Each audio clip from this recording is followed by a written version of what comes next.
Welcome back to another episode of Decoded Lost Codex Podcast. My name is Jesse, and I'm the writer, director, and narrator for the Lost Codex episodes. And today, I am alone. It's just me and you and I, everyone here listening on Twitch, YouTube, Stitcher, iTunes, SoundCloud. That's it. Good. Got them all. Yes. Accomplished. No guests tonight. Everyone is busy. Everyone is out living their life. Living the dream.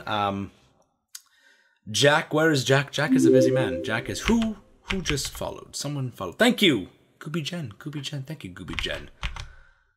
The guest is chat. Everyone here is a guest.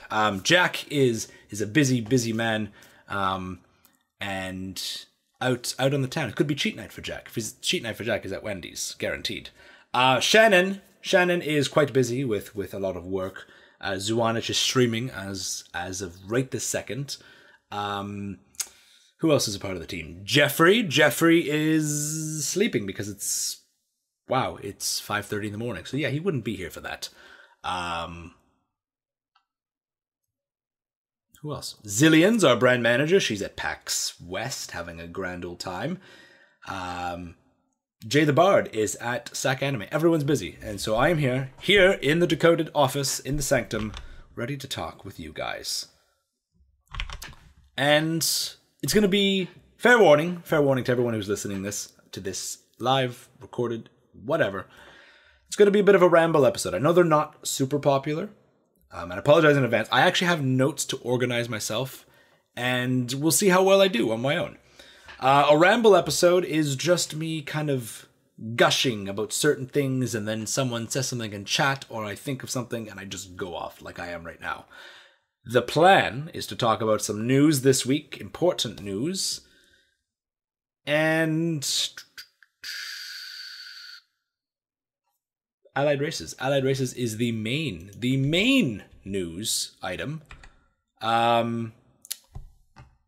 Because there's something that I really want to share. And it could be nothing. It's a leak. It's a leak. And it's not a credible leak. But it's still fun to speculate. I love speculating and looking at leaks, even if they're never Demon Hunter weapons. We can talk for an hour and a half about Demon Hunter weapons if you want. But the plan today is to talk about Allied Races and Azshara a little bit. If I don't manage to carry this Allied Race topic into an hour, we're going to talk about Azshara a little bit more. So let's dive right into the news, guys. What's on the news? The news. Anyone who bought BlizzCon tickets in the third round, name change is done. If you do not change your name, you are not screwed yet. And I tell anyone who's still considering going, don't give up. I know lots of people who are selling tickets. I myself may even have an extra ticket. If you want to go to BlizzCon, you still have time. You still have time to plan.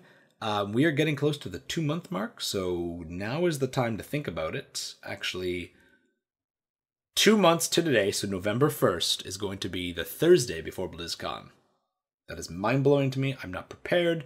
So if you need tickets still, you can no longer change your name before the event, so you have to meet your ticket buyer at BlizzCon and get your name changed there. Stand in the line with them, talk about whatever, and change your name. It's still possible. It's not like Comic-Con where you're locked out forever and sworn in blood. You can still do the thing. So don't give up. For anyone going to BlizzCon, I will be there in force. I will be there. Jeff will be there. Everyone's going to be there. It's going to be one hell of a party. So if you are a Lost Codex fan and you're going to be at BlizzCon, I will be there with Jeffrey, the founders. We've got our brand manager Zillions. We're going to have all of the hosts of Decoded who've been on are going to be at BlizzCon. Shannon, Zuanich, Jay the Bard, Jack, all of them are going to be there. For their own reasons, not to be there for the Lost Codex, but you know. We can pretend.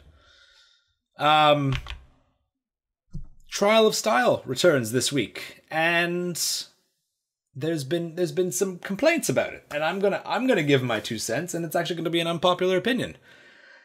Maybe. So, Trial of Style dropped this week, and there were no new rewards. There was no new transmog. There was nothing new to get from it, and people were mad. And I don't think we deserve a new set of rewards this time around. And here's why. I'm going to have a good reason for it. Well, you can determine if it's good. Season 1 of Trial of Style was last year. They introduced the rewards for it were awful. And I say that because the transmog sets they introduced were actually sets that you could already get in game. So you could go run Mana Tombs, or you could just do the Trial of Style, and it's the same thing. No color change. So they introduced that. Then Trial of Style came out for 2018, and it was new rewards. It was new armor.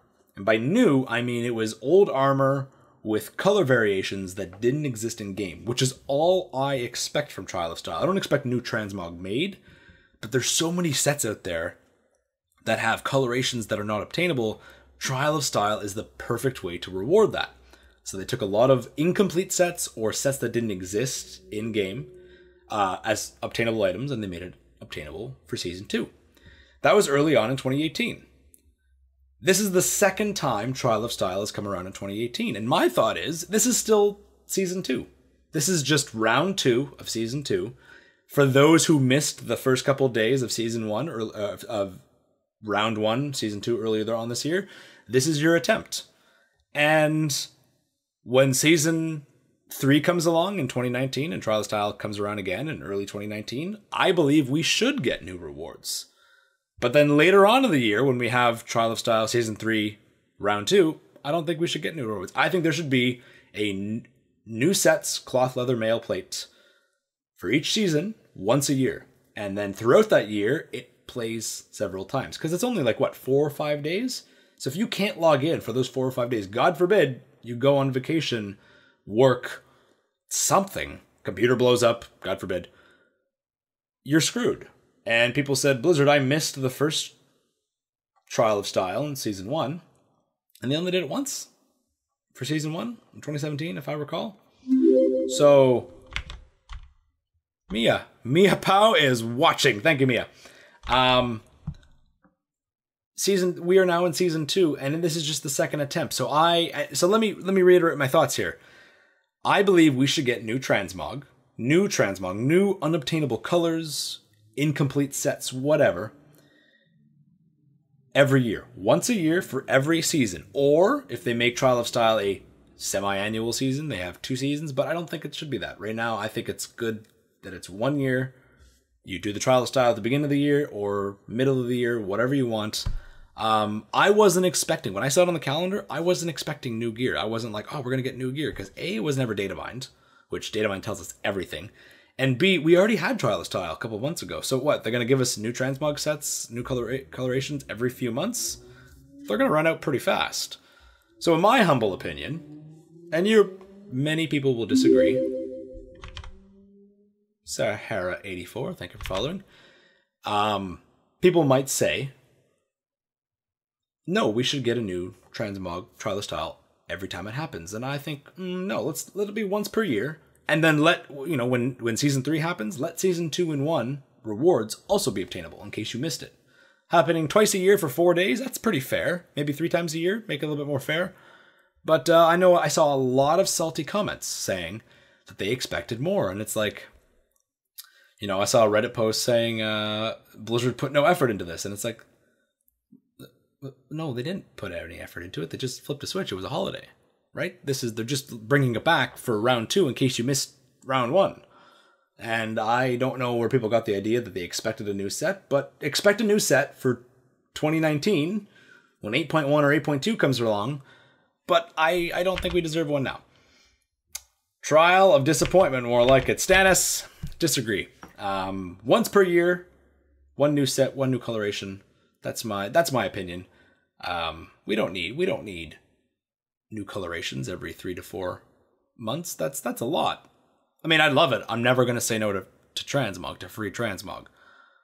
But come on, like 1 season per year, a couple chances a year to do it. If you did it the first time, load up on tokens for next year so you can just buy it day 1 kind of thing. But people are going to disagree. Whatever. So if you haven't done your Trial of Style, now's your chance to do it. You can buy last year's rewards, you can buy this year's rewards, and you can just keep doing it. Save your tokens, because chances are those tokens will be used for Season 3, and then you don't even have to participate in Season 3. You can just buy it when it goes live, if you want. Or you could participate and show everyone why you're better than them at Transmog. Dark Moon Fair starts, well, if you're watching this live, tomorrow, and if you're listening to this later on the podcast on iTunes, it starts today, Sunday. So if you don't have your Dark Iron, you don't have your Maga, you don't have any of your reputations for Kultiras or Zandalar, this is the time to do it. Go to Dark Moon Fair, get your buff, spin around, grab your hat, whatever you gotta do. And I say this as someone who should do this, and I really hope I don't forget. I just gotta sit down and do the rep. I gotta get honor bound. I'm almost revered. Not quite. So, we're gonna dive right into this. We're gonna dive right into the allied races. The allied races topic. I love talking about allied races, because allied races, to me, is one of the coolest features Blizzard has ever come out with for an expansion. Thank you, Ann Smith, for subscribing. I'm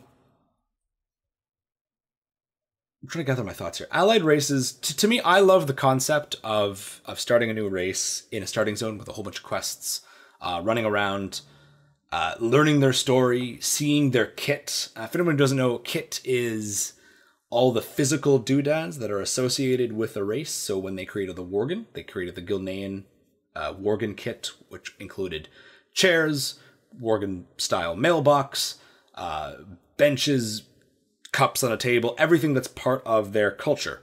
That's part of a kit. And so for the Pandaren kit also happened to be associated with the rest of Pandaria as a kit, because it was all sort of the similar architecture.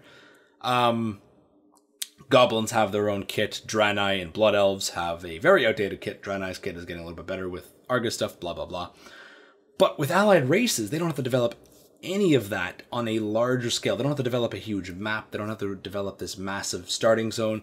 They don't have to develop 100 quests. And you might say, well, whoa, that's just a lot of less work. That's just Blizzard being a little bit lazy. And it's not lazy. It's an effective use of development time. And again, I'm not a game developer, so maybe I'm misunderstanding a lot of this, but introducing 2 new races or introducing 6 new allied races, to me the 6 new allied races seems a little bit more interesting in the long term. I love the starting zone for Demon Hunters and for Death Knights. You know, they kind of their own special starting zone, and the Worgen and the Pandaren and the...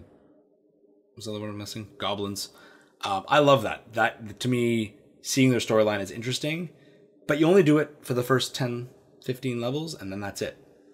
So an allied race, to me, is the churn out ability, how they can pump out allied races, just seems way more targeted to those who like customization. I actually got into a conversation with someone about this the other day, and people are saying that, you know, Blizzard's just trying to make money off of customization, and I'm sitting here going, yeah, they are. That's a business plan. That's exactly what it is.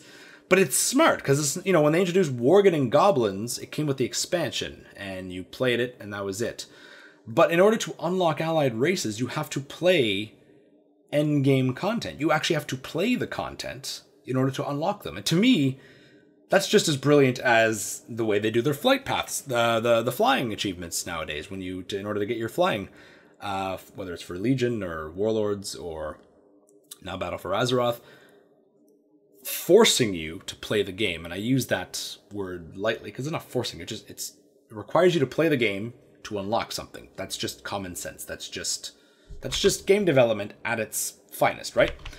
So playing the game and doing the end game storyline, doing your war campaign, and getting exalted with your rep to unlock a special new allied race, that's brilliant. That's ensures that you're playing the content and doing all of it.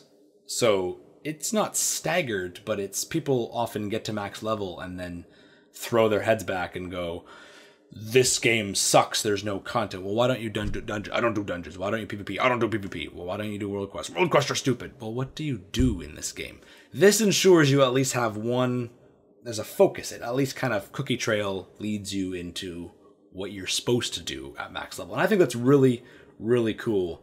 The allied races that were introduced pre-Legion or pre-Battle for Azeroth, I'll admit that was totally just a replayability for Legion. So anyone who didn't get reps, it was the end of an expansion, not an content drought, but it was that, okay, Argus has been out for a while, and we've got a little bit until the pre-patch. What can people do?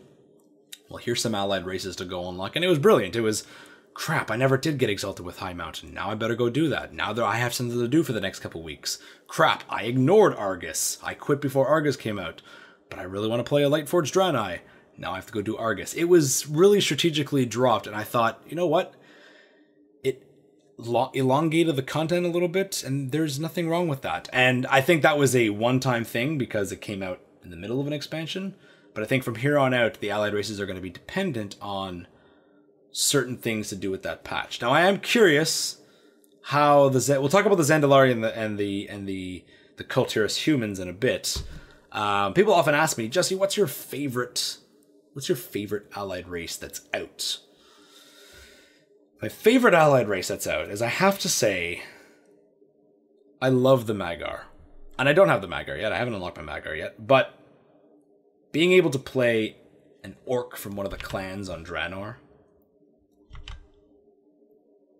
has been a dream of mine for so long. I play on a roleplay server, so I have backstories for my characters and stuff. And one of my characters that I've played since Warlords is an alternate universe orc from Draenor, and I have loved and I know people have wanted to play Brownskin orcs, Blackrock orcs, Shattered Hand orcs, all the different kinds of orcs for years before Warlords, before we got all the racially and visually different clans that they made with the Warlords kits.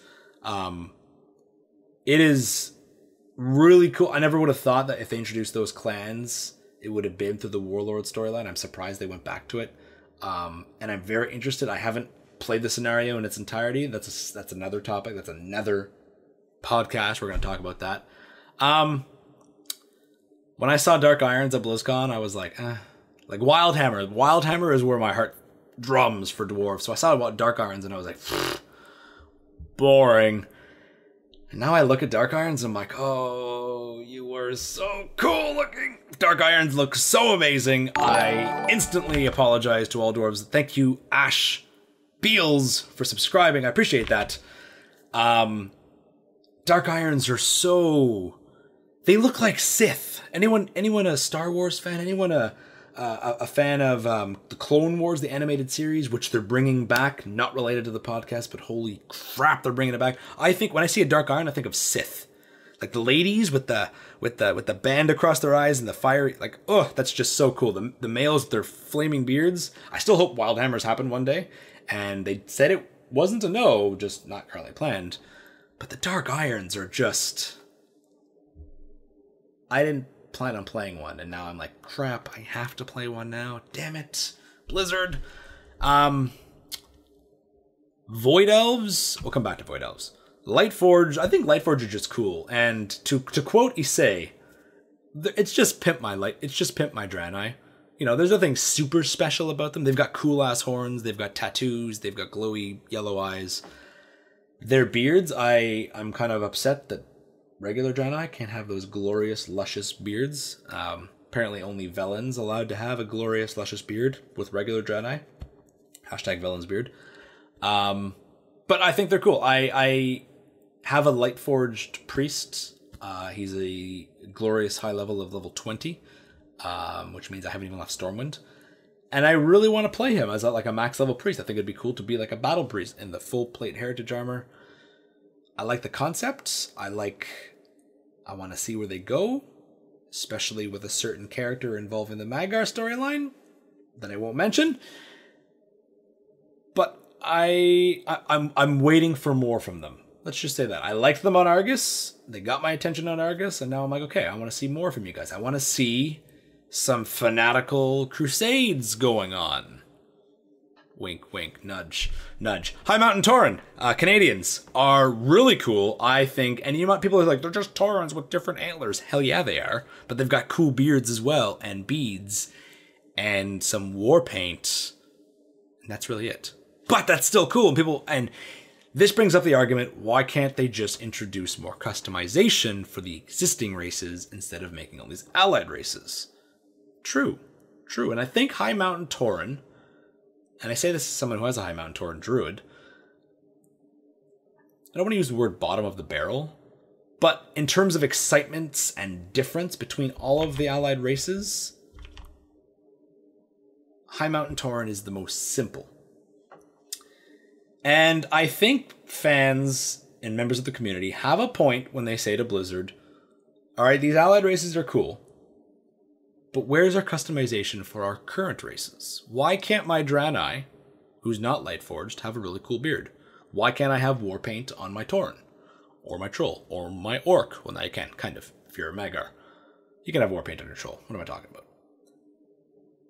And I think that's valid, but I think the allied races need something a little bit special to keep them going. So maybe war paint for Tauren, if they ever introduce it, will be different designs to keep it unique to High Mountain Tauren. The beard designs have to be different. I think that there should be new customization, maybe some new horns, decoration on the horns, decoration in the beards. I think dwarves with more crazy beards would be cool. Trolls, Darkspear trolls with big beards, that would be cool.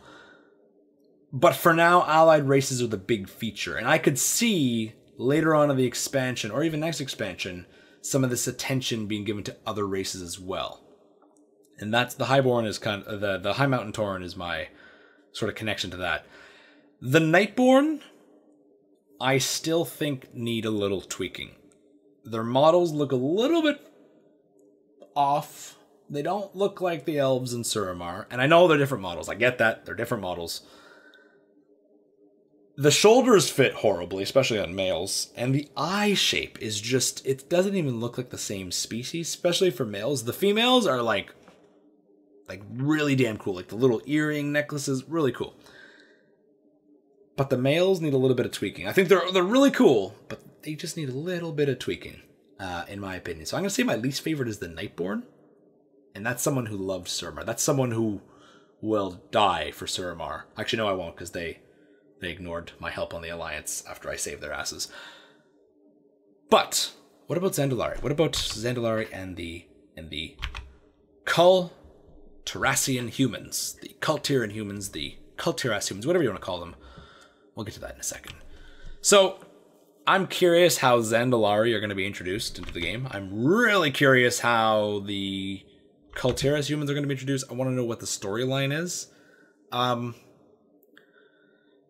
Part of me expects some reputation, in all honesty.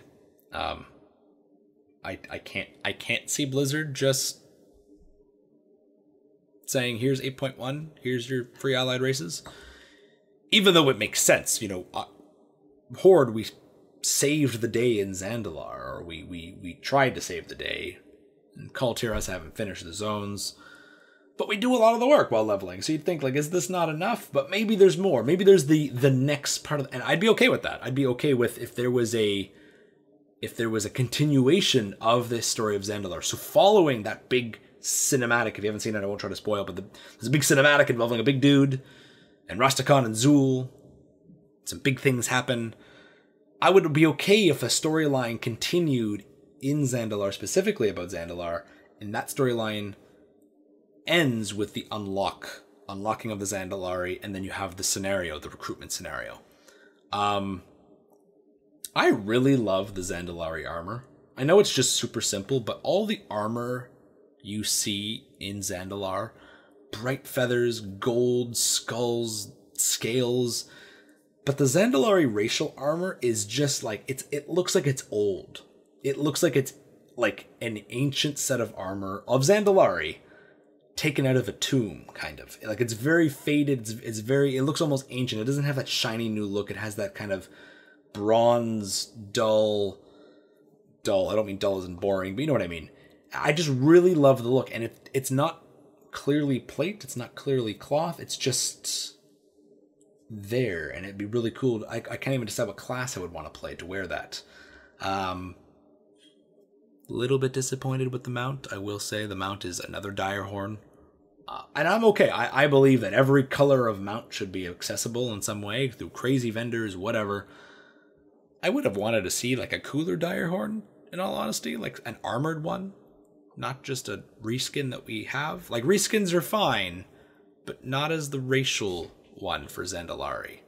That I expected more, but it's not out yet, so things can change. Who knows? Who knows? And classes. This is what's interesting. Classes. We don't have a full confirmation on which classes are available. Obviously, druids with their raptor dino forms.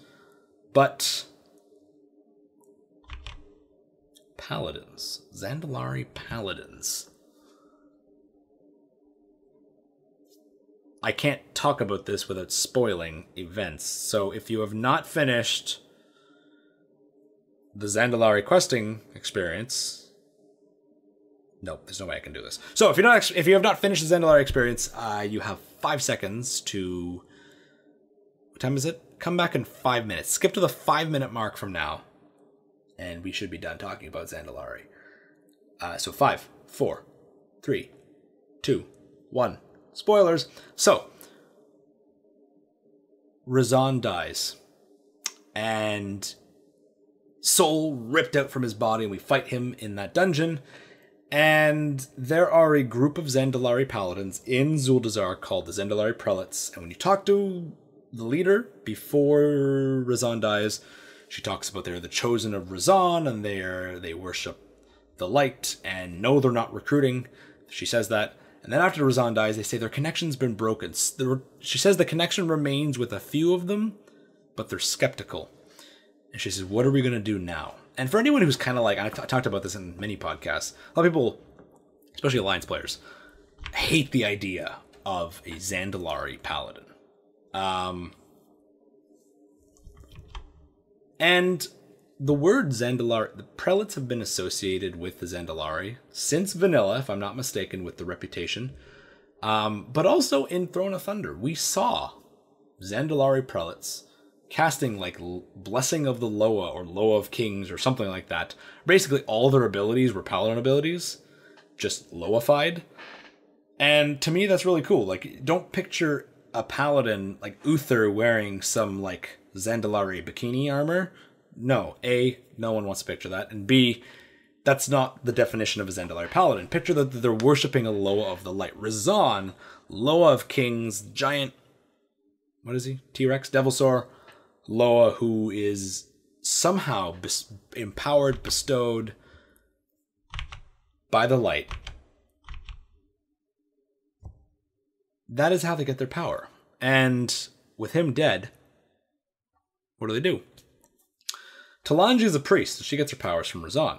So Shannon made a good point in saying, you know, Talanji can still do her thing, but why can't paladins? And my counter to that would be, not all priests worship the light kind of thing. Like a lot of priests that you see in the lore, they're not Anduin style priests or Velen style priests, like the Tauren Sunwalkers. They worship, you know, they're the sun. And then Night Elf priests worship the moon, kind of, and Troll, Darkspear priests have always been described more like witch doctor with their curses and stuff like that. They had their own unique curse back in, this is the hand gesture for curse, by the way. Before Cataclysm, I want to say that back when priest races had their own special spells, priest trolls had their own. So I would argue that maybe she gets her powers from somewhere else, or just the Loa in general. But again, Razan's dead. So, and people thought, and I thought at first when they decided to kill off Razan, that it was just Blizzard's way of basically saying no to Zandalari Paladins. And I was like, come on! But clearly not the case. And then in an interview, Ian said, maybe. Like he said, is there another way they could get their powers? And I'm actually hoping that Razan's story is not done, because it's kind of like just, oh, he's dead, rip, that's it. Like, there's no mention of one. Maybe, I don't know. As far as I know, like, we don't see him again aside from that dungeon, and I'd like to go looking for him. Like, what did Zul do with him? I'm curious, and I really hope that there's more to his storyline. I'm crossing my fingers for Zandalari Paladins. I really want to see what their mount would look like. That would be dope. But who knows? I think they'll do it because so far none of the Horde races have a Paladin class, so we're likely to get it. Coulter Inhumans is next. Their armor that we see in the picture on the website is the really cool Admiral coats. And I'm conflicted. Not because I don't like the gear. That coat is probably the coolest piece of gear they've ever put in game, ever.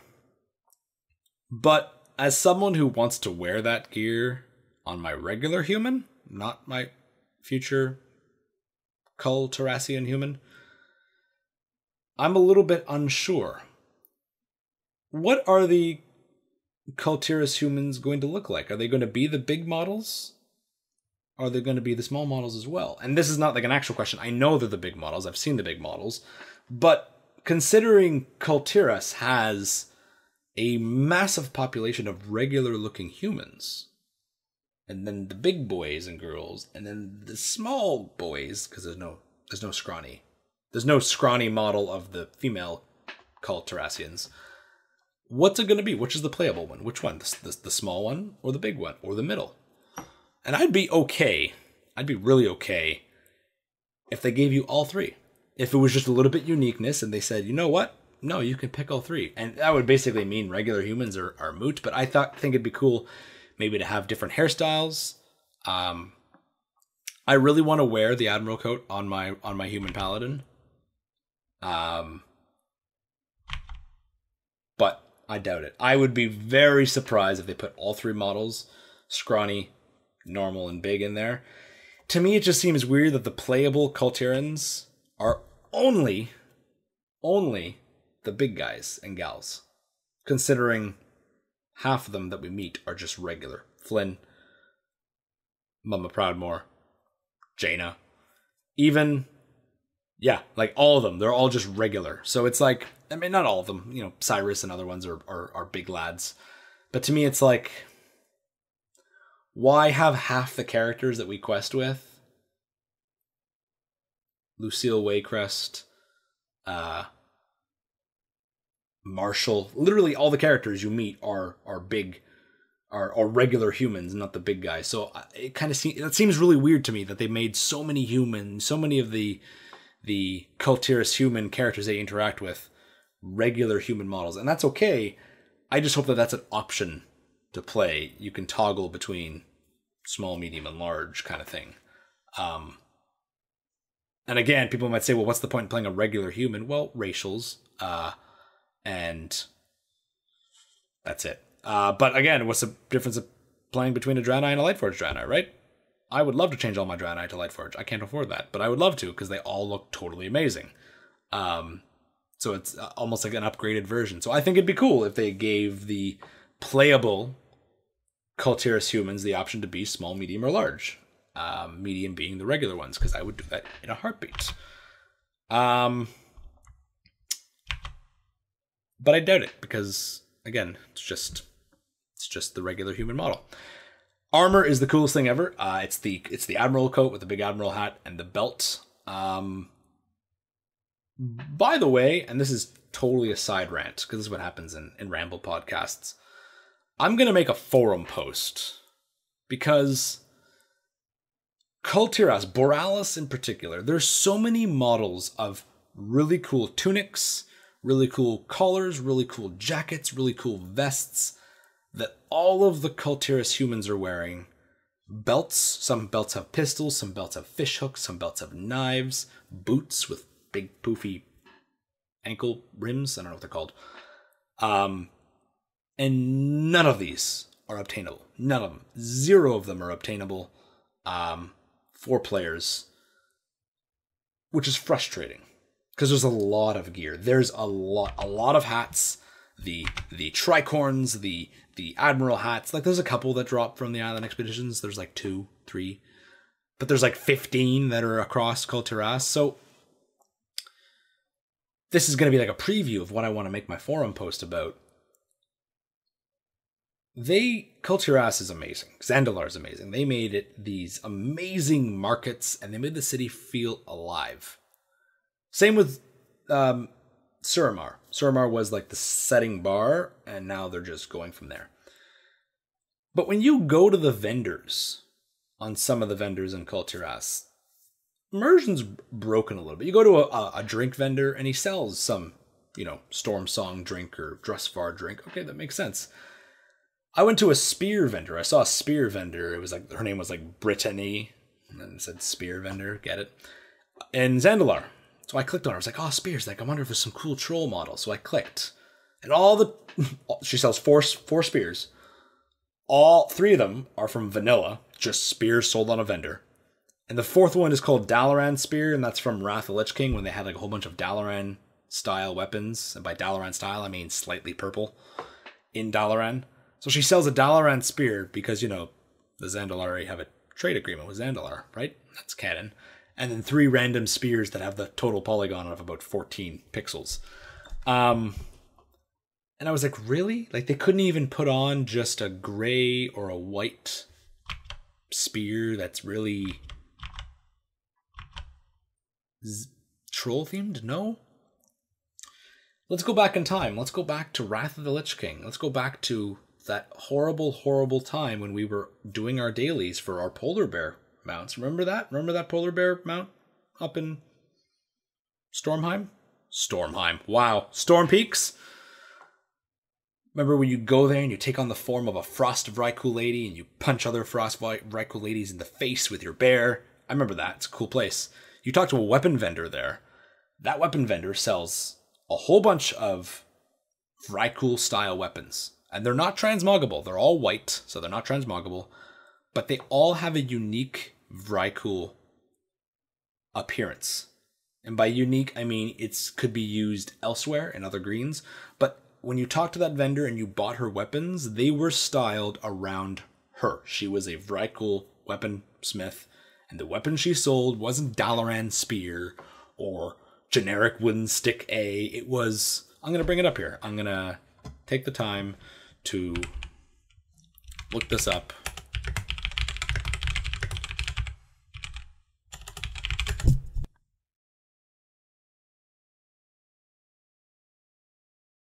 I lied. They are green, apparently. They've been updated.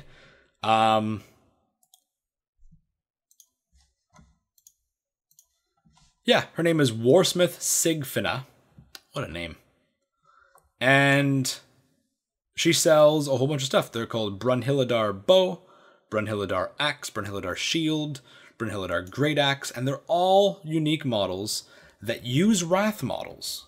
So they do use Wrath of the Lich King style models, but they're Vrykul themed. Blizzard took the Vrykul weapon models, gave her special unique items that's only sold by her, and then slapped it on a vendor. And that was cool. That felt immersive. That felt, I could go buy a Vrykul axe or shield or harpoon or whatever you wanted.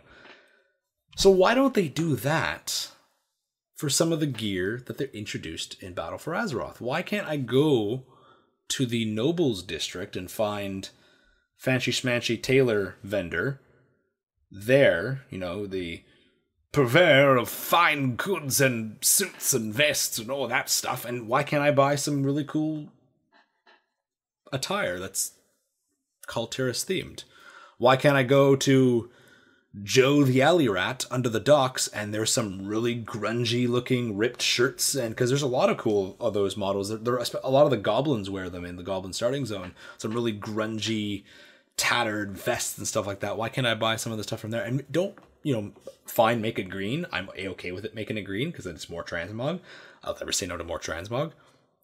But at least make it white. At least make it obtainable for the role players. And roleplay servers and role players in general benefit a lot by different types of content that Blizzard puts out. Blizzard doesn't say... Blizzard has like their PvP team, PvP content, and the PvE content, and then the generic like endgame content, like World Quest and stuff. They don't have a roleplay team. That'd be amazing. I would be on that team. They don't have a team that says, okay, what can we give for role players?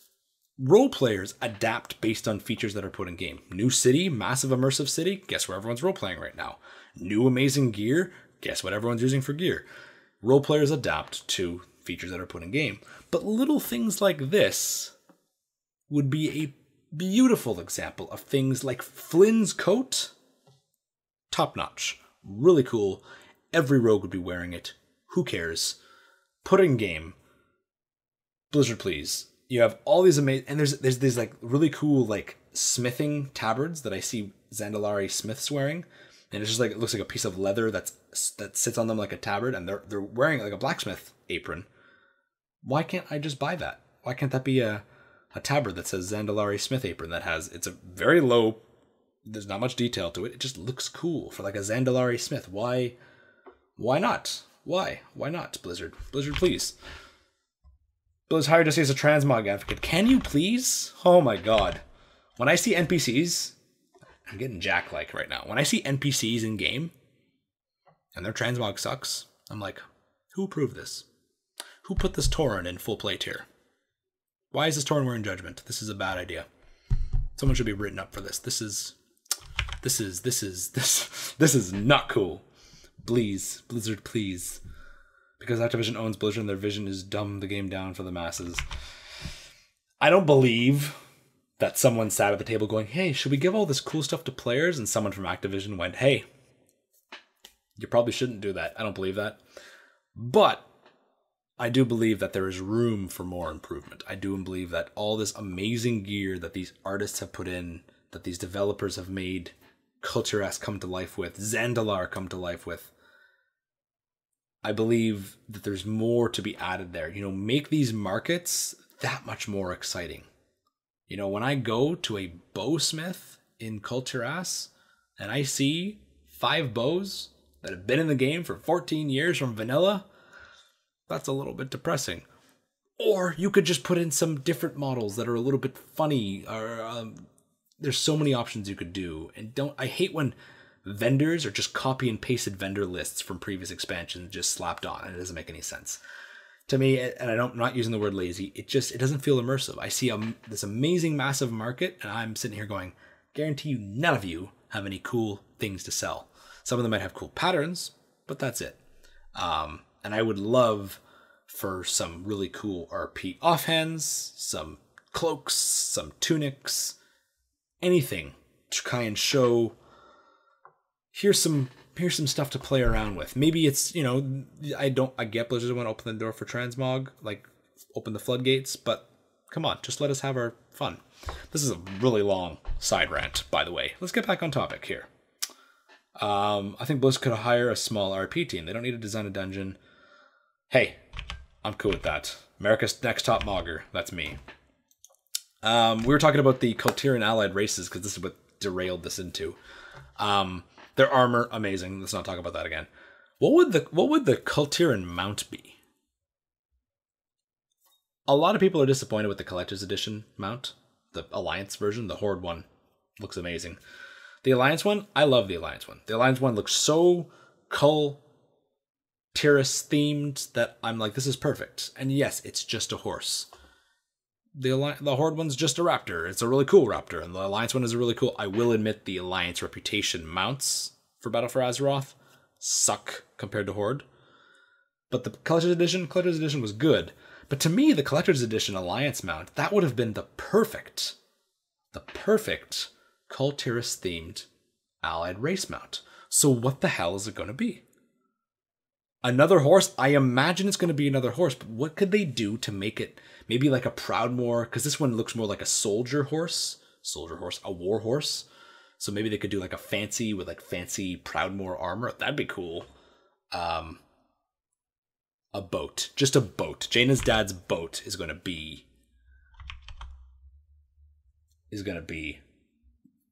the mount, confirmed. Classes. We don't know what the classes are going to be. We obviously know druids because of the really cool wicker druids. By the way, and I can't talk about it yet, but I finished Drusvar. For anyone who's curious, for anyone who's waiting for the podcast on me to gush about the Alliance storyline, I'm halfway through Tierguard Sound. I still have Storm Song to do. I finished Drusvar. I was expecting nothing from Drusvar. I heard nothing but hate about Drusvar in the beta. I loved Drusvar. Drusvar was like playing a Diablo MMO. confirmed. Diablo MMO coming at BlizzCon. Maybe. There's something Diablo's coming, but I don't know. But like, I felt like I was playing a Diablo-style MMO in Drustvar. That's just, I'm going to end it on that. So, Drustvar, Druid, Wicker forms, amazing. Coulter Paladins. Okay, that's cool. That makes sense. Shamans. There is a doodad called Coulter Totem. And you see it in Stormsong a lot. It's like this giant anchor tentacle thing. Considering the Tide Sages use water as their magic and use storm magic, to me, a Tide Sage, the closest thing to a Tide Sage in lore would be a shaman. So, even though all the Tide Sages use cloth as their appearance. So, I think that'd be pretty cool. That means they would get everything. They would get shamans, druids, paladins. Probably not warlocks. Probably not. Anyone can be a warlock, but like they've been isolated, so it's, I don't know, maybe. Mage, definitely, obviously. Priest, yes. Warrior, yes. Hunter, yes. Rogue, sure. Let's be a if they don't make rogues, if they don't let Coulterans, if they don't let the people who have pistols everywhere be rogues, oh boy, I'm gonna be upset. What's the other one? Demon Hunters? No. Death Knights? Definitely not. I'm missing someone. No, I'm not. No, I'm not. We're good. Monks. I am missing someone. Monks. They like to drink. Good enough for me. I'm cool with it. I like the idea of Coulter and Paladins fighting with Tridents. That's really cool. I like that too. Future of allied races. Again, guys, and I'm sorry if you guys don't like this ramble podcast. This is very kind of just me talking to myself on a camera. And I'm sorry if it's not exciting. I just get really excited about allied races, and then I get excited about RP, and I'm just going to derail. Future of allied races. What do I think is coming? Or what do I hope is coming? What do I hope? I'm going to start with hope, because I don't think it's ever going to happen. Some variant of Naga. I have wanted Naga forever. And someone's going to say, how could they have boots on if they have tails? Fine, give them legs. I don't care. Give us a reptile style. Rep style. Allied race. My favorite villain from Spider-Man is the Lizard. I think the Lizard is the cool. Dr. Connors is my boy.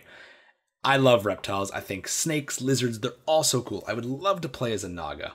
And if the tail is really that game-breaking, fine. Give them legs. I don't even care. Make them mutants to the Naga. I don't even care. Playable Naga. Sorok is another example of something that could work. But I feel Sorok are just too feral and insane. Naga are at least intelligent. So I'd love Naga. Don't think it'll happen.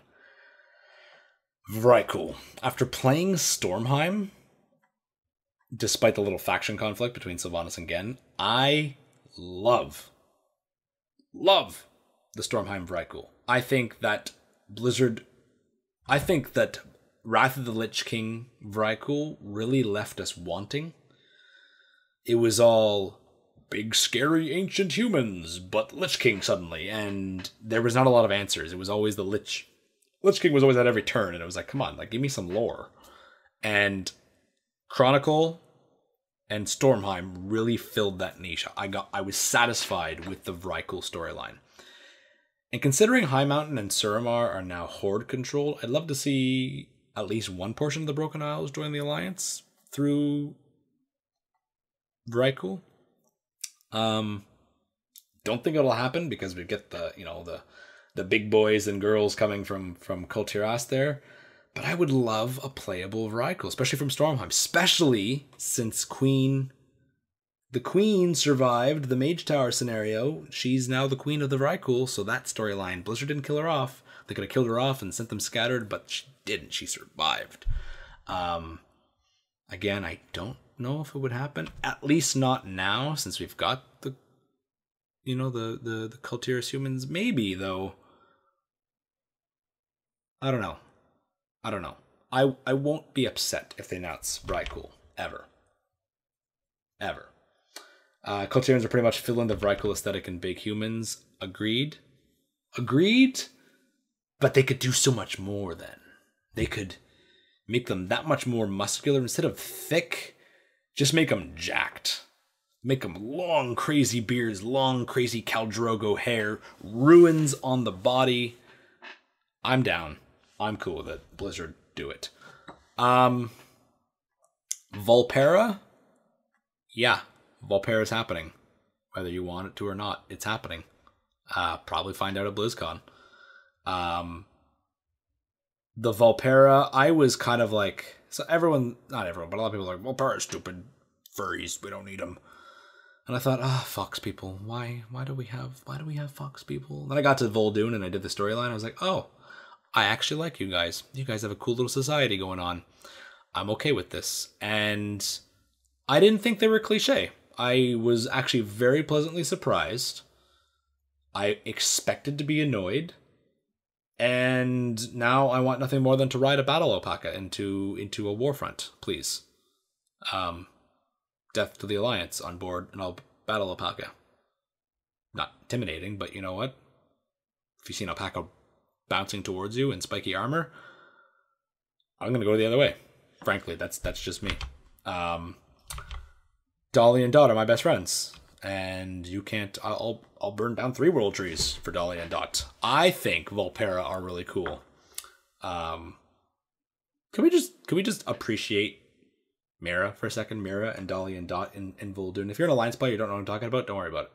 But if you're a Horde player, Vol'dun and meeting Dolly and Dot.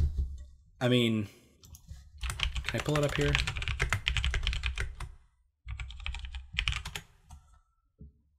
No, I won't. But battle alpaca. I thought Mira was really cool. For anyone who doesn't know, anyone who played through Stormheim, by the way, Stormheim, got it right this time. When you met Hemet Nessingwary and you met his little gnome follower, the little female gnome, she says, I want to be a real hunter, and you take her around and you train her to be a hunter. Addie, Hunter's got her as a follower. That's the same voice actress as Mira. That's Diva Marie. That is same voice actress. And I heard it and I was like, oh my god, that is Diva, and it's amazing. And I really want a song about Dolly and Dot, and I hope to see Dolly and Dot again. That isn't High Mountain. Did I say Stormheim? I did say Stormheim. I'm sorry. Stormheim, not Stormheim. High Mountain. Thank you. Addie Fizzlebog is definitely not in Stormheim. Don't go there. You're not gonna see her. I was thinking about Vrykul. My mind is still on Vrykul. Make it happen. Bring Odin to the Alliance. But yes, Mira is awesome. Dolly and Dot is awesome. And voice acted by the amazing Diva Marie. If you've watched our Xalatath episode, by the way, the episode where Xalatath, we have Xalatath herself narrate an episode. That's the same actress. That's Diva Marie as well. And Diva Marie did an episode for us, so you should go watch it because she's amazing at everything. All right, this next allied race is all based on a leak that came like 5 months ago. This is not the leak I was talking about earlier. This is just another leak. It's called the Lightbound. And for anyone who hasn't read Before the Storm, do so. But stop listening, because I'm going to spoil it. 5, 4, 3, 2, 1. Before the Storm was probably the best book Christy Gould's ever written. Callie Manethil is in it. Callie Manethil, we see a lot of Forsaken lore. We see a lot of Forsaken who are questioning and against Sylvanas, and there's this big council, and they're loyal to her, and she kills them, and that's it. Callie Manethil does not want to be queen until the very end of the book. She says, you know what, these are my people. Whether they're dead or not dead, they're still my people. And then Sylvanas says, no, they're not, and she kills her. Callie Manethil, last of the Manethil line, is killed. And then somehow, Anduin Wrynn and Alonzus Faol, who was the former Archbishop of the Alliance, who is now Forsaken, or undead, resurrect her through the light, but not like bring her back to life. She's still dead. She's still undead. But she's born again in the light. Her eyes are silver, not like a golden lich light color like the Forsaken have. But she's got no pulse. There's no flush of life to her face, but she's got this glowing radiance. And she's basically an undead that's been brought back by the light. And there's the question of, will these light-bound undead join the Alliance? Straight back undead, glowy ruins, maybe no bones showing. And I'm unsure. It's a possibility, especially since Christy Golden had the opportunity to kill Kalia. Obviously, it wasn't totally her call, it was Blizzard's call as well, but there's a plan for Kalia right now. And I truly believe Kalia will lead the Forsaken. I like Sylvanas, I like her storyline, but you can't look at Battle for Azeroth right now and tell me that things are going to be okay. You know, we're going to reunite Horde and Alliance, we're going to fight N'Zoth, we're going to fight the old gods, and then we're going to go on this peace. We're all going to forgive Sylvanas for Gilneas. We're going to forgive Sylvanas for Teldrassil. No, we're not.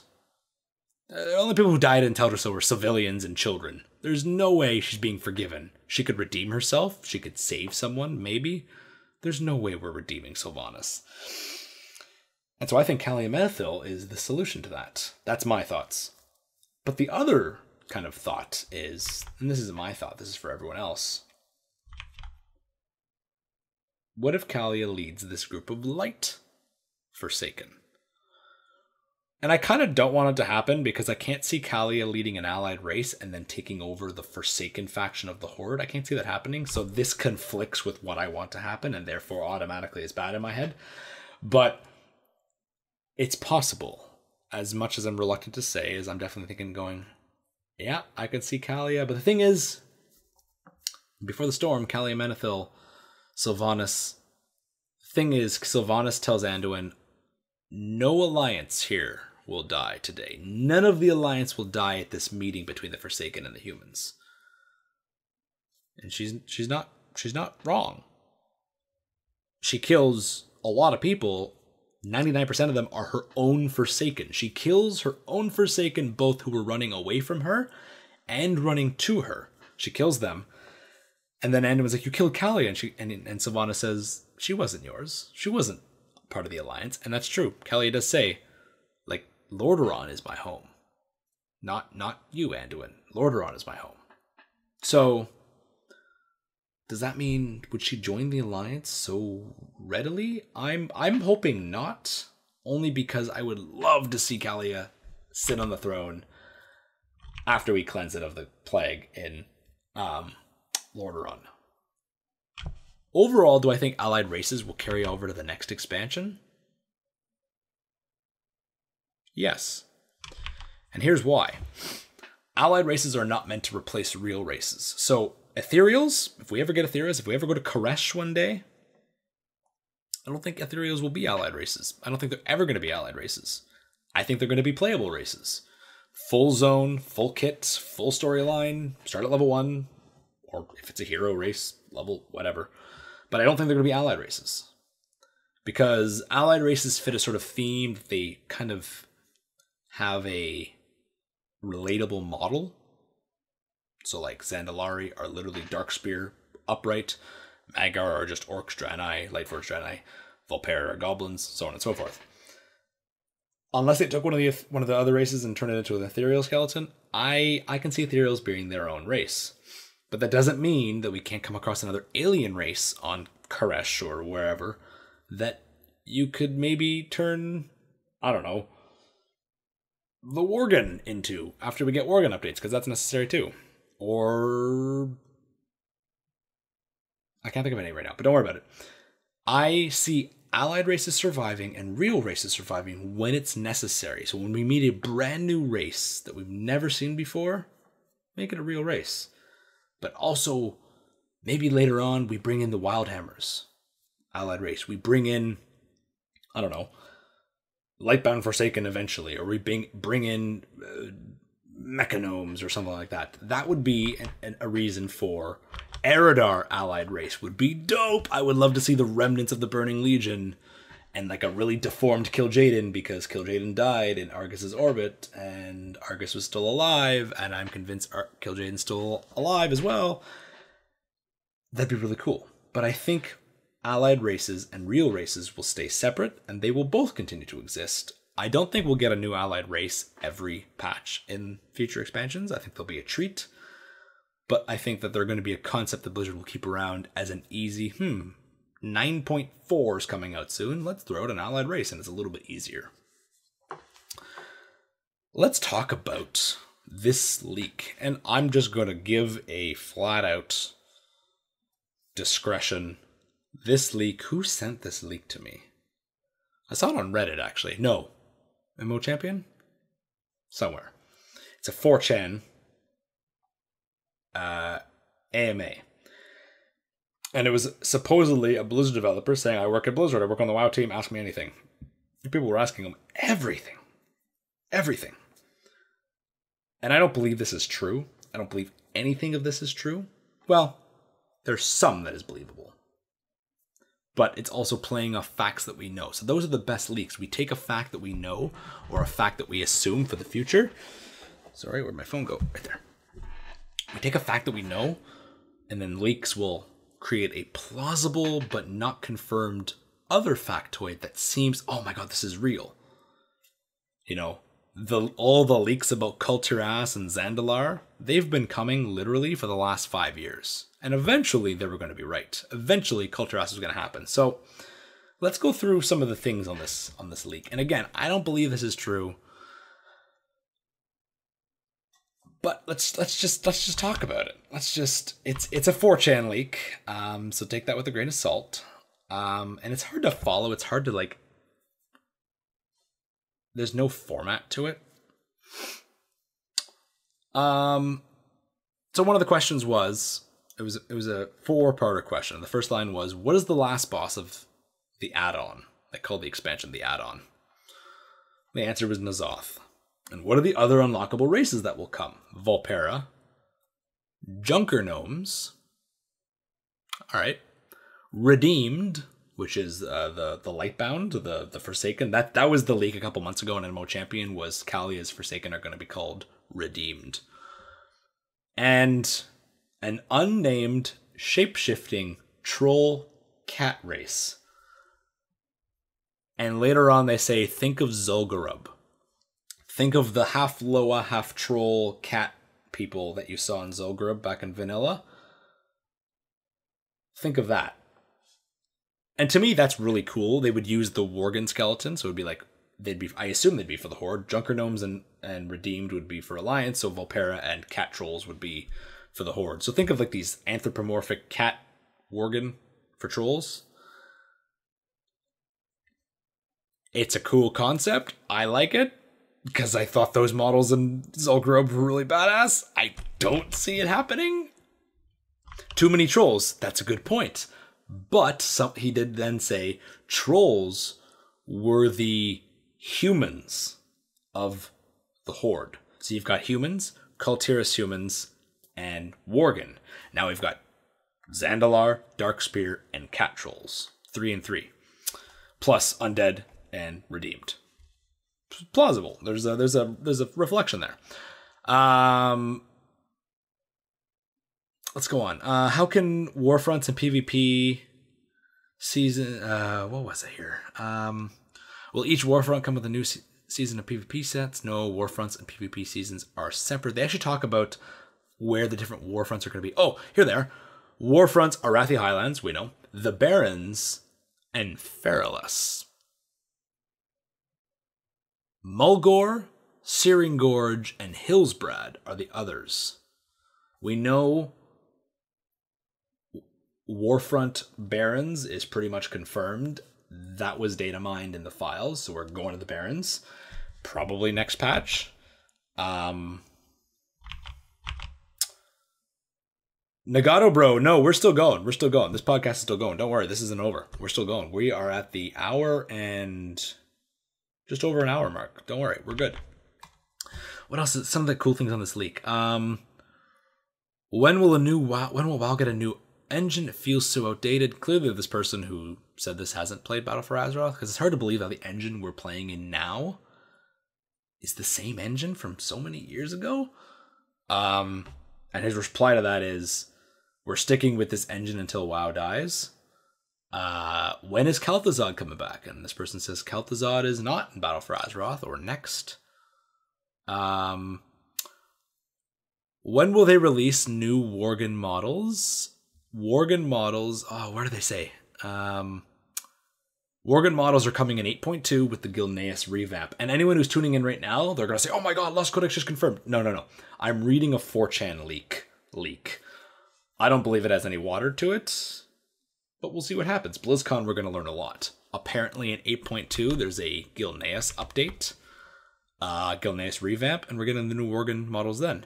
And apparently, Gen's going to die there, but not to a Horde villain, according to this.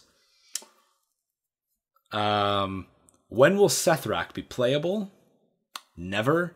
There are other reptile races that are easier to implement and explain. Blizzard, please. What's happening with Jaina? Is she doing bad things against the Horde? Kill Rexxar. Will she marry Anduin? The reply was, she does more hurt to the Alliance than the Horde, not on purpose, mind you. What, and this is one of the things, the red flag goes up. What classes will be available for Cultirans? Warrior, Paladin, Shaman, Monk, Rogue, Hunter, Priest. No mention of Druid. Even though we've seen the Druid forms, no mention of Druid. Red flag number 1. The other Worganish race, Troll, it's a unique model, but it's based off the Worgen skeleton. People are asking what the next expansion is, and according to this guy, the next expansion is... Just punched my microphone. I'm sorry if that hurt. Your ears, not talking to my microphone. Apparently the next expansion is Koresh. Ethereals. We go to the ethereal planet.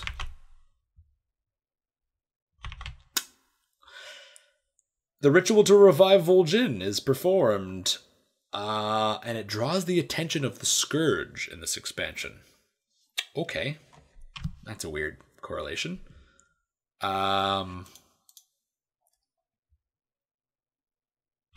Oh, where is this mention? There is some crazy mention of Garrosh here. Where is it?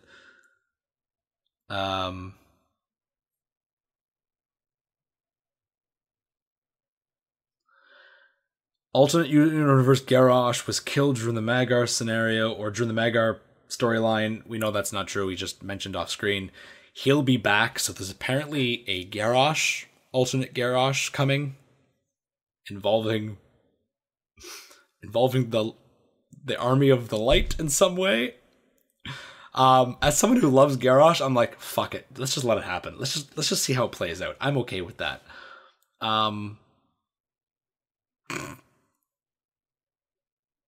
What else? How many subscribers?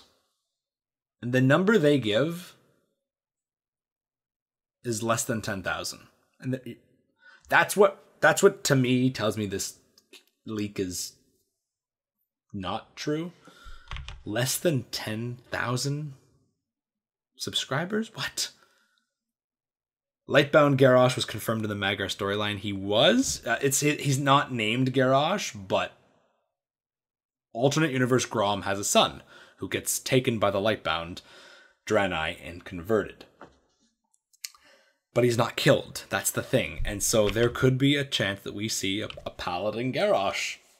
Kubi Jen, I have to disagree with you. I love Garrosh. I think Garrosh was not given a proper storyline, and I really want to see Garrosh again, just because people will be angry. If they can let Sylvanas go on her crusade that she's on now, let's bring back Garrosh. If he gets a book called War Crimes, she better get 4 books called War Crimes. Can you explain a little about the Gilneas Revamp and Hiji? Hiji is apparently in a zone coming later on in the expansion, according to this leak. Anduin's going to end up begrudgingly wedding a new female character in Coulter. Someone says, is it Talia? The person responds with, Talia is not from Coulter. So I don't know what that means. Koresh is fine in the same way Outland is fine. So even though Koresh was destroyed, still exists. Draenor still exists as Outland kind of thing. Yrel comes back in 9.0. We see Yrel in the Magrar storyline. Apparently she's coming back for good in 9.0.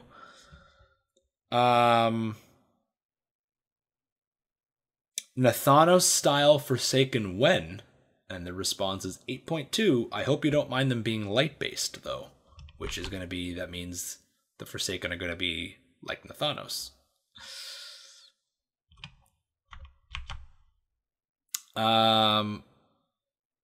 Any plans for Lich King / Bolvar? He arrives pretty much as a minor villain in Hiji and Gilneas. Beyond that, he's considered for after Koresh, so we're not going to kill Bolvar for a long time. Again, according to this leak. Other reptile races like Sorok, and the response was Draconoid. Not confirmed though, and Koresh won't have allied races. Boo!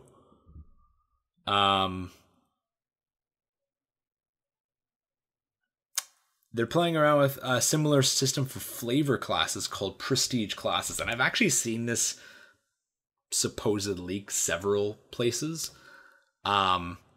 Tinkers are the mage flavor, and they're going to be Goblin and Gnome exclusive, but they're the only exclusive one planned. I also saw a Necromancer, which was basically a Warlock prestige. So basically it's like a skin for your class, so like a Necromancer skin for your Warlock class, so all your curses are more death-like. I guess like Drust magic. That'd be pretty cool. What else did I see? I'll find it again. Are there any planned raids between Azshara and N'Zoth? Zuldazar, though everyone knows that. There was a data mined map on the beta that did say Zuldazar the raid. So, I don't know. It's based around a Mogu invasion. Lei Shen, please come back. I'd be so happy if Lei Shen came back. No faction based though. After Azshara, the Gilneas raid differs depending on faction. And then, okay, so here, someone called him out for fucking up the Kultiras classes because they said Kultirans will never be able to be druids. And so they're like, oh yeah, we can be Draconoids. No one believes you, especially after you fucked up the Kultiras classes. To which then he replies, did I, winky face? So either he's just trying to cover ass and he knows he's a liar, or maybe Kultiras allied race is not becoming druids. That'd be a surprise. And a lot of people will be angry. The Dragon Isles mentioned a questline in beta, considering the next expansion is void shit. Sylvanas is being manipulated by Rathian? Okay.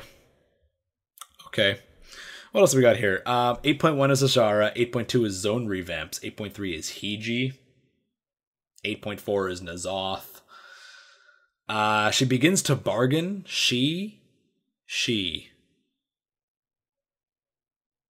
Probably Azshara. She begins to bargain with a reawakened Yogg-Saron. Zandalar is on the list of things bargained his way for eternal life. Sarfang dies an honorable death against N'Zoth. Sylvanas reforms a war council, though remains the head. Okay, yeah, Sylvanas going to remain in charge of the Horde. Mostly everyone introduces Talanji would be leading the Zandalari, and Talia would marry Anduin.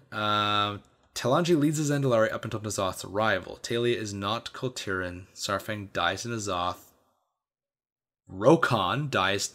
I thought it said Rokon marries Anduin. I was like, whoa, that is a twist. That's going to be the thumbnail of this podcast. Rokon marries Anduin? ?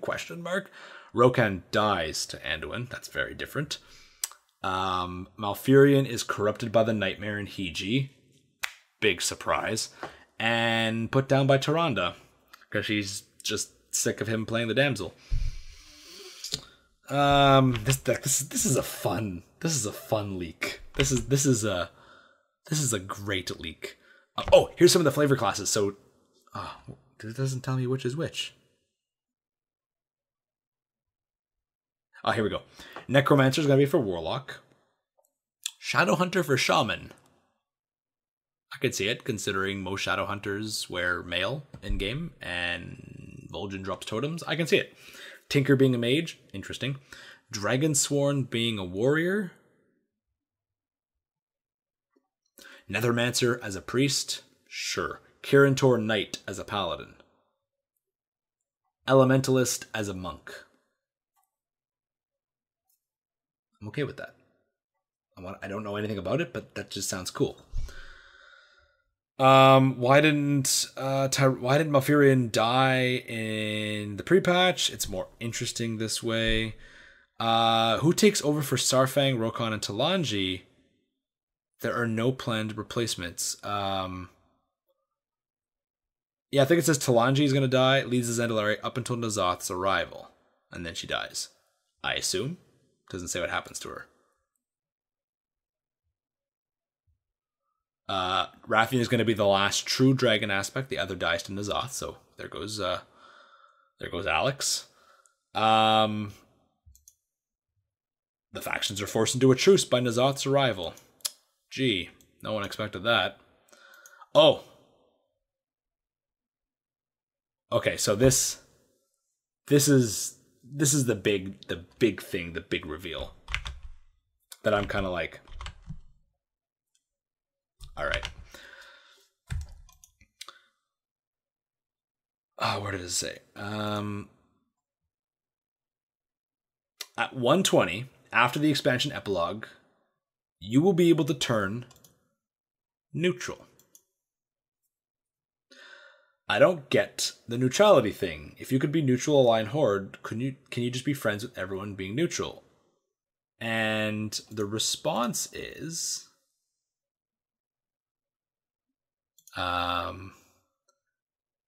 being neutral will disable world PvP.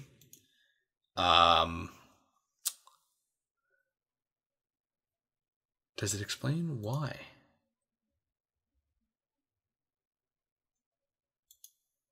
No, he doesn't explain why. All reputations are reset if you go back and forth after becoming neutral. And the last one was, why does the Void in Illyria's head want Sylvanas dead if she works for the old gods? And the reply was, that wasn't the Void speaking. Okay. So, this is... If this leak is true in any way, there's a shitstorm going on at Blizzard, or was when this happened, because that's pretty much the next 4 years of Warcraft. Bam! Just like that. Just out the drawing room, into our faces. And to me, like, there's no way any of this is true. Like, there could be, like, see, a lot of it is again, it's how magicians work, right? It's how mind readers work, is they take a theory and they make it so, like, Lightbound, everyone wants Lightbound, and what is Lightbound? Well, just what if Lightbound looked like Nathanos? Oh yeah, confirmed, Lightbound looked like Nathanos. And Dragon Isles, Rathian is controlling Sylvanas. Ooh, like, really? And if Rathian is controlling her, I'll say I was wrong. Whoops. So, Lagging Balls is now hosting you for 5 viewers. Thank you, Thist. Thank you, Thorn. So again, this leaks are fun. I love that pre-expansion announcement area. Like, for example, a year from now, September 2019, we're going to be talking about 9.0. What's 9.0 going to be? Because next BlizzCon 2019, they're probably going to announce the next expansion. That fits the schedule that they've always kind of followed, with the exception of Legion's early announcement. So, next September, we can start guessing, ooh, what's going to happen? You know, when Argus was around, BlizzCon,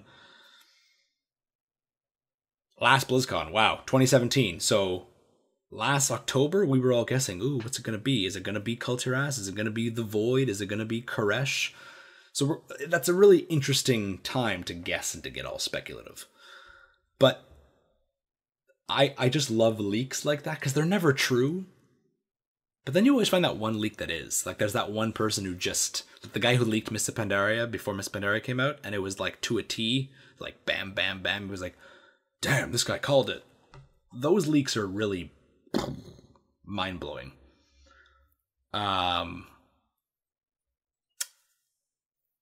And again, it's 4chan. So 4chan is known for its anonymousness. 4chan is known for its shit posting.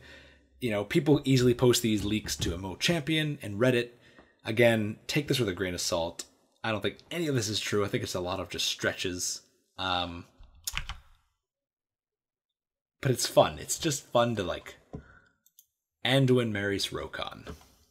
What? That wasn't even said. I just read it wrong.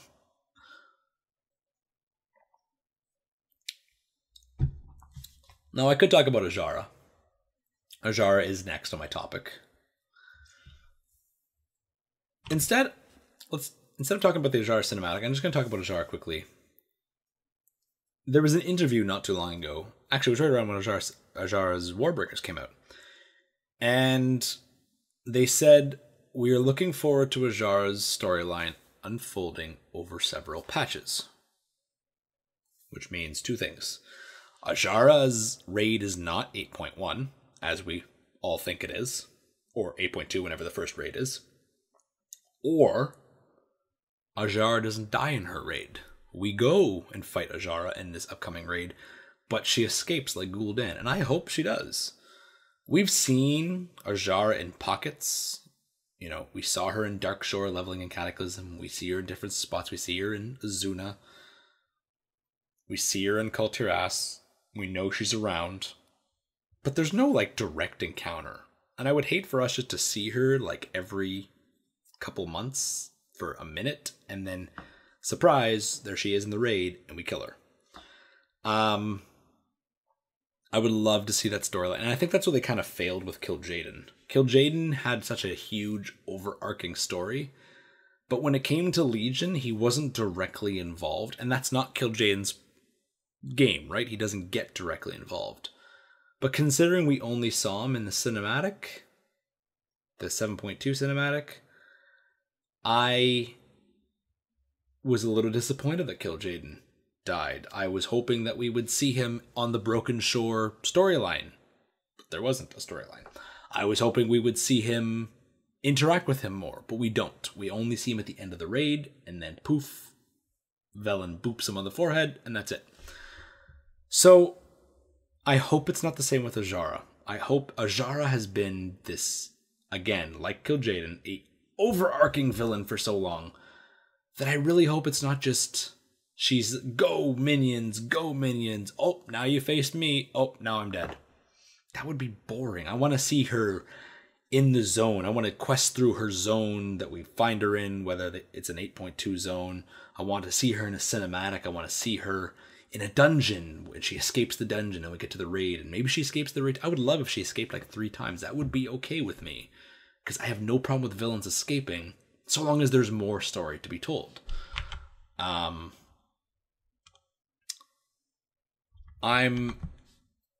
A lot of people think that she's the one in control with N'Zoth. That's interesting.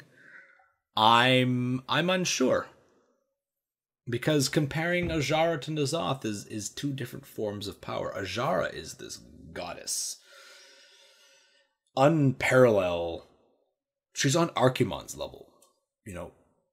Manaroth is afraid of Azshara.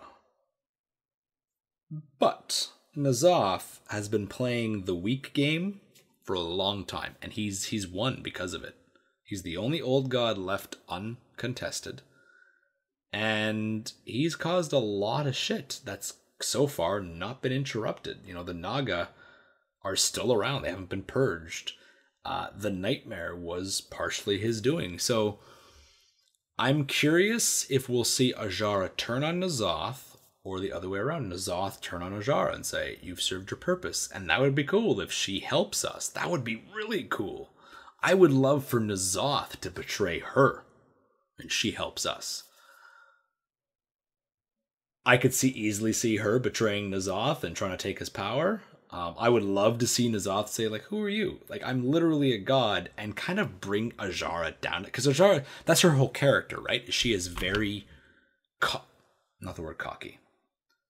She's cocky. She knows, rightfully so too, she knows she is this unstoppable source of power. She was the best highborn sorcerer of her time way back when, you know, she had so much going for her. And a lot of people who don't know Azshara's storyline often, like I had someone say, I think you're building up her power too much. No, read the source material. Read Chronicle, read War of the Ancients, and read the Shaman Resto Weapon book. She was powerful, like stupid powerful. Manaroth was like, I'm not gonna fuck with you. You're Archimond level of power. Even like she, in a civilization full of arcane mages, you have to be the most powerful one. That's all I'm gonna say. So I would love to see her brought down a notch or two for N'Zoth, for her to say, I'm gonna betray you, and not N'Zoth's like, no, you're not. Who are you? You're just a mortal, and boops her on the head, and she, I don't want to say she joins the Alliance or Horde, but she recruits us in some way. That would be really cool. I would love to see her brought down a notch, and not just by us players, like her saying, I am a villain and I'm unstoppable, and for us to go, give me your teardrops, please. Like, I need more loot. So yeah, I'm interested. I would love for her to join us in some way, but who knows? Guys, this podcast has been going on for about an hour and a half now, and I think I've rambled long enough. I think this is a good place to end. I went on about allied races and RP outfits. It's going to be a forum post that I'm really excited to post, because I'm not going to attack anyone. I think that the markets in Borealis could be so much more, and Zandalar. Guys, thank you so much for listening to this special episode of Decoded, episode 20. We've been doing this 20 weeks. That's insane. That is mind-blowing to me. So yeah, thank you for sticking around this long, and here's to another 20 more episodes, and then 20 after that. And then I can't promise from there, but we'll keep going. Can't wait for episode 21. Neither can I. No idea what it's going to be about, because I decide this usually days before. For those sticking around on Twitch, the post show will happen in just a second. But for those listening on iTunes, Stitcher, SoundCloud, all that stuff, don't forget to leave a comment. I believe you can leave comments on podcasts as well. Let us know what you thought of the episode. If you don't want to come leave a comment on YouTube, leave it wherever you're listening to, or send me a message on Twitter, join our Discord, say, hey, Jesse, I like this episode. I love hearing feedback. I love hearing good feedback, bad feedback. I didn't enjoy this topic. Well, tell me why you didn't enjoy this topic. Was it boring? Did I ramble too much? Do you hate roleplay? Do you hate transmog? If you hate transmog, don't ever talk to me again. I'm kidding. Please come back.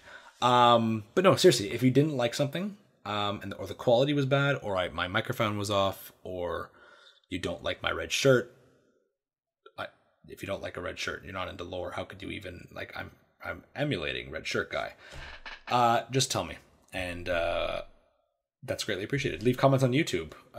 Give us a thumbs up. Don't forget to like, comment, and don't subscribe, because you're already clearly subscribed to me, right? Please do that. You can find us on Twitter, twitter.com/the Lost Codex. Facebook, if people still use that. Is that a thing? Instagram, haven't posted there in a while, but you know, if you poke me on Instagram, maybe I'll post. Patreon's fun. If you want to support us, Twitch is a good way to support us too, by subscribing on Twitch. But if you want to support us on Patreon, there's a couple cool rewards there. And with the potentialness of merchandise maybe coming next little while. Just saying, previews are on maybe on Patreon one day. Stana says follow Jesse on Patreon for our sexy calendar. The Lost Codex may have a sexy calendar one day. Doesn't yet, but if we get to a certain point, not promising anything because someone's going to quote me. So I'm not doing that. What other social media platforms did I miss? Discord. If you want to join our Discord, links are in the description below. On YouTube. But if you're listening to this on iTunes, there's probably no description. So go to the YouTube link and look for the Discord link. Join us. Talk to us. The doors are open. There's so many people there. I can't keep track of everyone. And yet I love each and every one of you. Thank you so much for listening to this special solo episode of Decoded, a Lost Codex podcast. I had someone tell me that I should do a podcast as a ASMR episode. And I thought, I don't even know. I'll just put on some gentle, some gentle, soft music, and then just get really close to the microphone and just casually just go, and we'll just have quiet. We'll just talk about the lore and N'Zoth, just very, very quiet like this. And you might be listening to this on your way to work with your wife. Maybe your wife's in the car, or your husband, or both. You've got a husband and a wife. Is that legal? Anyway, they're probably like, hey, who is this guy? Who's this guy talking? Why is he talking so softly? This is a little bit weird. You can say, shut up, this is Jesse from the Lost Codex. The Lost Tingles. Someone in chat said this is the Lost Tingles. That doesn't sound appropriate. That sounds like 18 plus. Please be 18 plus listening to this. No, it's okay. If you can be 14, Moon, you can be whatever. Why am I dragging this on? We'll just end it as an ASMR ending. Thank you so much for joining for episode 20 of Decoded, a Lost Codex podcast. My name is Jesse, and we'll see you